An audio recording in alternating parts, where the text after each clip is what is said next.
Sounds like the White Sox are still asking for way too much for Luis Robert Jr. in any trade, and that's holding up a deal getting made. And let's discuss on today's episode of Locked On White Sox. You are Locked On White Sox, your daily Chicago White Sox podcast. Part of the Locked On Podcast Network, your team every day. Hello, I'm your host, Todd Welter, lifelong Sox fan, a contributor for SouthsideShowdown.com, part of the FanSided Network. And also, I've covered Major League Baseball for outlets such as the Associated Press. And thanks for making Locked On White Sox your first listen every day, part of the Locked On Podcast Network, your team every day. Make sure to hit the like button on today's episode. Subscribe to the YouTube channel at Locked On White Sox if you've not done so already. Additionally, follow or subscribe to the show on your preferred podcast platforms. Luis Robert Jr.'s trade market is heating up, but it sounds like, according to a recent report, the White Sox are still pushing for a better return than what teams are willing to offer. So let's discuss that in the first segment. Then the win streak is over, but I want to discuss Colson Montgomery showing off some power in last night's defeat and something that was overlooked in the win streak. And finally, Mark Buehrle threw his perfect game on this day in 2009. Let's revisit that magical day on this week's Way Back Wednesday. This episode is brought to you by Monarch Money. Take control of your finances with Monarch Money. Use code LOCKEDONMLB at monarchmoney.com for 50% off your first year. All right. So first, to those that don't want Luis Robert Jr. traded, it has to happen. It's going to happen. They have to trade him. The rubber has met the road. He is not playing at the $20 million club option price. And the risk that this hot streak will get him there, that he's going to have this magical second half, it's just too big. Because we've already seen it blow up before. We've already seen the gamble go bust. He did hit well for a brief stretch at the end of April. And then look what happened. He got so bad that they had to pull him from game action and send him to the batting cages to try to work some things out. And even then, it wasn't like, hey, he's back to being an all-star. And this narrative that, well, hey, the White Sox, they don't have a huge payroll next season. They don't have a ton of commitments. So they can still just exercise the $20 million option. You're completely ignoring the Sox are actually trying to cut payroll. Okay? They actually lost a record 121 games last year. Another figurative dollar into mentioning last season, as I said I would try not to. But they still had a historically awful season and cut payroll. And think about this too. There are reports that they're willing to eat some of Andrew Benintendi's contract just to get out from that deal. And remember, that deal, in the grand scheme of things, for the White Sox, it's the richest free agent contract in history at $78 million. And I believe he still owed like $40 or $31 million on it. For the Dodgers, that's called a regular move. Okay? The Dodgers already probably would have paid him to go away by now. And the White Sox have got to be losing some big-time money. With the CHSN debacle, attendance declining, even though it's probably still enough to, still print some money. They're probably just not generating enough revenue for Jerry to be like, you know what? On my way out the door, I'm going to now write checks that I never wrote before. And hey, let's add that $20 million next year for a guy who's still hitting around 200. Especially when he was the guy that once said he hates that his fellow owners pay $20 million for a guy hitting 200. And you still have to leverage that, in terms of he can still hit lefties hard, he can still play an elite, center field, and he can still steal bases. And he has some power. So there is some trade value that they still need to leverage. And a team only has to rent him at a pro rate of $15 million rather than say, hey, let's roll the dice and trade him in the offseason when we exercise his $20 million option. He's going to be making $5 million more. So strike fast, strike now. And the problem, though, is The Athletic has a report that sounds like the White Sox are the ones actually holding up, moving on from Luis Robert Jr. because they're still clinging to getting something valuable for Luis Robert Jr. when the market is screaming back, no. I mean, the market's screaming back, sure, we'll give you something better than what you got for Eloy Jimenez. Although I'm sort of fine if the White Sox want to gamble a few more days that Luis Robert Jr. shows that this recent hot stretch is not a mirage and maybe calms another team's fears. But I don't want to wait too long. because it could take at least one potential trade partner, as it sounds like the Padres might pivot to another outfielder. So first, here's the nugget of news from the Athletics: Patrick Mooney, Will Salmon, and Katie Wu. And I don't mind sharing pretty much what they wrote because, the Athletic, some of you guys probably don't have a subscription. And on the other reason is the Athletic no longer covers the White Sox. They still have 2 beat writers for the Cubs, and they fired James Fegan instead. So here's what they write. 2 clubs made aggressive attempts last week to land Luis Robert Jr., league sources said, but the Chicago White Sox wanted a better return of prospects. Indeed, Robert picked a fascinating time for a hot streak. Through 10 games in July, Robert is 12 for 33, 364 batting average with 2 home runs and 3 stolen bases. He had a scheduled day off on Tuesday, and he missed the first week of the month due to a hamstring injury. Robert's overall numbers for his season remain subpar. 206 batting average, 636 OPS, 10 home runs, and 323 plate appearances. Since last season, his trade stock has suffered because of poor results. Perhaps a late push helps the White Sox recoup some value. Compared to some other center fielders in the trade market, such as Cedric Mullins, Baltimore Orioles, and Harrison Bader, Minnesota Twins, rival scouts still say Robert holds the greatest upside. He is 27 years old and is just 2 seasons removed from hitting 38 home runs. League sources expect the market to further heat up for Robert, especially if he continues to hit. If not, in theory, it is possible the White Sox could decide against trading Robert and pick up his $20 million club option for next season because of their low payroll. However, that would be a serious gamble on a player with health and production concerns. An AL executive recently expressed some of that skepticism heading into the trade line. Quote, "What are you really getting?" End quote.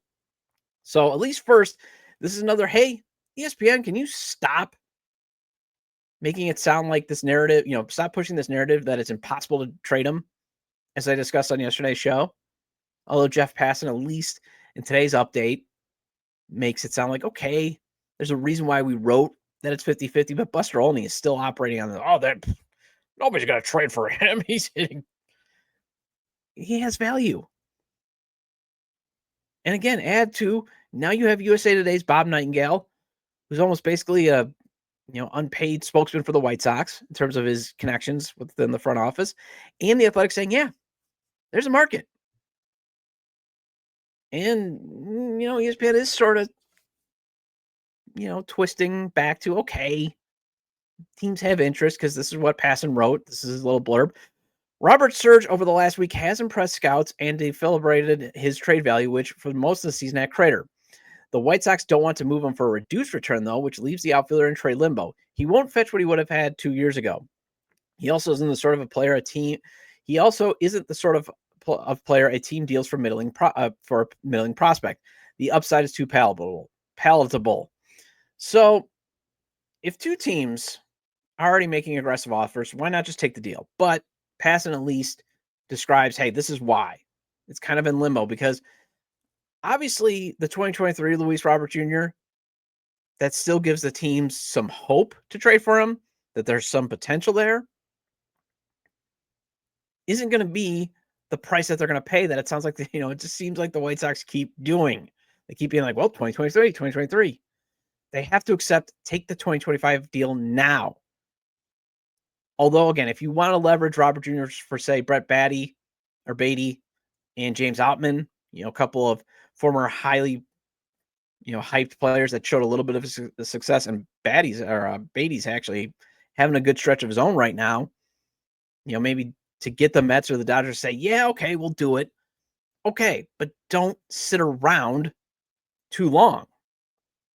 Because the days of 2 top 5 prospects going are long gone. And the Sox can't be infinitely patient either, as contenders are reportedly moving on. Dominican baseball insider Hector Gomez is reporting the Padres are pivoting to Marcell Ozuna. This is what he tweets for those watching on YouTube. At Gomez27 source, the talks between hashtag Padres and hashtag Braves have intensified. The Padres are very interested in landing Marcell Ozuna. According to the source, the hashtag Braves would receive Padres number 18 prospect right-handed pitcher Francis Pena and number 21 prospect Ryan Burgert. And Ozuna is 34, hitting .235, has 13 home runs and a 751 OPS, and he's only going to yield a number 18 and number 21 prospect. About the only thing the White Sox could argue for a bit better package is Luis Robert Jr. is 27 and in theory still has club control. But otherwise, you just got to stop holding out hopes that he's going to yield this rebuild accelerating timeline prospect package. Well, you could say goodbye to the team's brief 4-game win streak, but I want to add 2 more positive takeaways that I discussed on yesterday's show. I want to add 2 more to that. And so let's discuss that after the break.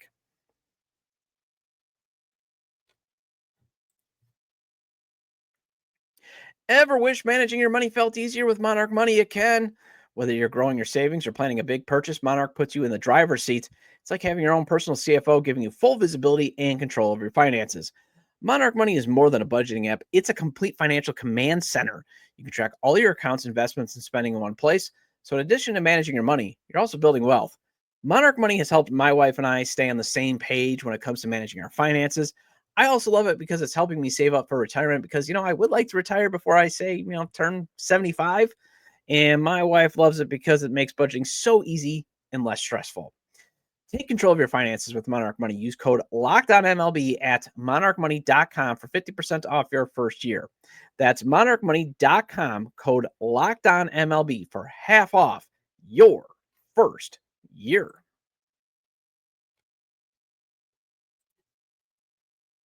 Welcome back to Locked On White Sox. I'm your host, Todd Welter. Again, make sure to hit the like button on today's episode and subscribe to the YouTube channel at Locked On White Sox if you've not done so already. And if you can't get the show on YouTube, Locked On White Sox is available on all major podcast platforms, so make sure to follow or subscribe on places such as Apple or Spotify.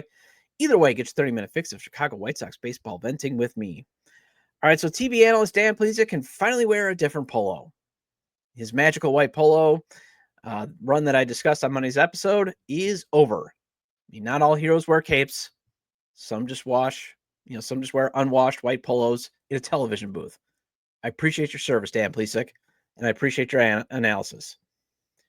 But two things I think were missed, because of the rally polo attention. A lot of on social media, I think, did kind of get missed because we were having so much fun. And this was a fun stretch of baseball. And maybe, hey, last night's loss was just a blip in the road, and maybe they come back, take the series against the Rays. That would be terrific because the White Sox they had their win streak on the road. I think that's one thing that's been missed. I mean, the White Sox have had one of their best stretches of baseball on the road. I mean, think about it. That's the place where the Sox had an 11-36 record before the second half started. And they still had single-digit wins heading into that 4th of July weekend series against the Rockies. Like one of the all-time worst series ever. The other thing is Colson Montgomery, he's actually been what the team has hoped for at the plate in the field during his first 15 games. He's actually looked like, hey, this is actually going to work out. Still early. But that's kind of what I want to hit on in terms of a couple more positive takeaways to discuss. It has been impressive that the White Sox outscored the Pirates 27-7 at PNC Park. Yes, the Pirates are terrible, as I discussed on Monday. But when you look at the White Sox and how they played on the road, they've actually just probably been downright awful. I mean, they were so bad that I actually had legitimate fears that they would get beat by the Rockies during that Coors Field series over the 4th of July weekend, and then the Pirates would look absolutely superior to them coming out of the All-Star break. Especially how the White Sox historically have been a terrible immediate series after the All-Star break team. And instead, they stomp the guts out of the Pirates and then stomp the guts, at least for one game, out of the Rays, like I talked about on yesterday's show. And the other thing that I liked is the White Sox actually showed, too, in this win streak that they're actually better than another team. So they're now better than two teams. And the beauty of proving there are at least two teams who are worse didn't screw up the White Sox lottery odds. They're still leading Tankathon. Some good work, boys. And while I railed against the lottery rules last year, I love it this year. These lottery rules are perfect for the White Sox. And only baseball can find a system where you can be better than two teams and still have the best lottery odds. That's just great. Because even if the White Sox somehow catch the Pirates officially in the standings, you only need to be number 29 to still have great odds for the top 5 pick. Number 30 and number 29, they get the best odds. Unless you're a revenue sharing paying team that drafted in the top 9 the year before, like the Colorado Rockies, then you're ineligible. This match, this is working out great. Knock on wood. Because I don't want to, have variance and fate which has been so unkind to the White Sox, in addition to their own ineptness, making the franchise in its bad state right now.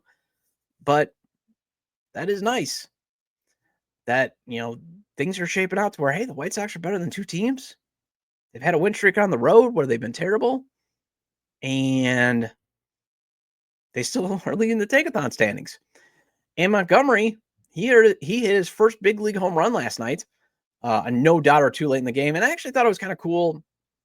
I don't mind the silent treatment that teammates give a rookie when he hits his first big league home run, and then they mob him. But in some cases, you know what? I like that they actually gave him the immediate, high fives and that, because it looked like they were locked in. Like, hey, now this home run has put us just a run behind. Seventh inning, we still got a chance here, guys. Let's focus. So again, they were at least focused on winning. And Colson's showing that he can be a decent OPS guy. Already has a 737 number over his first 15 games. And again, that I think, we were so focused on the 218 average last year that he still had an OPS over the solid 700 mark. And what I'm just hoping for is if he can keep his average in that 240 to 270 range with an OPS in that 750, if he can just get a little bit higher as the season goes on, you got to like where things are going. And that home run hopefully kicks off what we're all hoping that he does. Hits 20 to 30 home runs a season. Because if he can provide a 240 to 270 average, an above 750 OPS at 20, 30 home runs, I will live with his strikeouts, because he's going to still strike out a lot. And there's a couple things, though, hot takeys that I want to make, though, really quick, though, when I look at where his career could go. Number one, I actually kind of want him to stay in the 6 or 7 hole. I kind of like having his power option down a little bit lower in the order. I mean, I know the new school thinking is you have your best hitters hit 1, 2. You still want to have your best power bats, usually 3, 4, and 5, and even 6. But I still think something gets overlooked at it. If you can have a guy who, he's going to go up and swing. And if he's going to go up and swing and he's looking to swing and make hard contact and get damage, that to me screams somebody that should be in the 7 hole. Because maybe you have a couple guys ahead of him that still get on base and he can drive in a home run. Or again, when you need that solo shot, he can provide it. So I'm not opposed. I'm not opposed for him moving up. I like where they have him at right now in the lineup. And I also think we got our third baseman of the future. I'm not saying this because I believe the scouting report says, well, he should be going to third base. I think he's shown, even though it's 15 games, and I've even seen in the minors, I think he can play shortstop, although I worry about his back. The reason why I want him to be the third baseman in the future is, first of all, if the Sox can somehow get Brett Beatty, I always mispronounce it, from the Mets in, say, a Luis Robert Jr. trade, then I would scrap the idea I'm putting Colson at short. Because I do think Colson can still be an everyday shortstop. But the reason why I'm pitching, moving him and keeping him at third base is, first, I think Miguel Vargas should be your everyday first baseman from here on out. If he's just going to hit, again, somewhere between 220, 230 and be around a 700 OPS, nothing wrong with having him at third. It's just you have no first baseman in the future, and he plays a pretty good first base. So why not put him at first base? Because you don't have that. And I'm sorry, Elko Truthers. I love Tim Elko too, but I think just Miguel Vargas provides better long-term value and production. And the other reason why I want to put Colson Montgomery at third base long-term is you now have officially your first-round pick this year, Billy Carlson, in the fold. He signed his deal. And many scouts think he's the best defensive shortstop to come around in a while. So while it may take him time to get to the show, I sort of think you should just leave the path unclogged and just move Colson to third now. Just get it done. Because you can play him at third. And the other reason why you have to play him at third is Lenyn Sosa is so bad at first that the only place to play him is at second.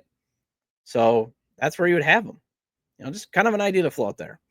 Well, on this day in 2009, Mark Buehrle was perfect. So let's revisit that magical day on this week's Way Back Wednesday segment after the break.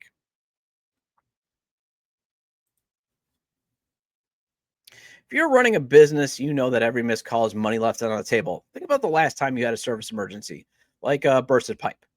If the first plumber didn't answer, did you wait? No, you called the next one.